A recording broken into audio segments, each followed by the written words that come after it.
আসসালামু আলাইকুম। আমি তন্ময়। আপনার সামনে নিয়ে আসলাম আর্জেন্টিনার একটি কারেন্সি, এটাকে বলা হয় পিসস। আমার হাতে যেটা দেখতেছেন এটা হচ্ছে আর্জেন্টিনার 20 পিসস।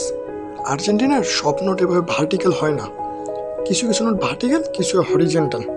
আমার হাতে যেটা দেখছেন এটা হচ্ছে ভার্টিক্যাল, আর এটার পিসের পার্টটা হচ্ছে হরিজেন্টাল। ব্যাক সাইডে প্যাটাগোনিয়া রিজন অফ আর্জেন্টিনা দেখতে পারতেছেন। এই নোটের সুন্দর একটা দিক হচ্ছে এটার নাম্বার, এটা ছোট থেকে আস্তে আস্তে বড়র দিকে গেছে, যে জিনিসটা সকল দেশের নোটে দেখা যায় না সচরাচর। অনেকে ভাবতে পারেন যেটা গাধার ছবি দেওয়া সামনের পাটে, তবে এটার তাদের দেশের একটা প্রাণী যেটার নাম হচ্ছে গুয়ানাকো। আর্জেন্টিনার 1 টাকা বাংলাদেশে 10 পয়সা। প্রতিবারের মতো এই নোটটাকেও ইউবিলেট দিয়ে চেক করলাম, তবে নতুন কোনো জলছাপ পাইনি।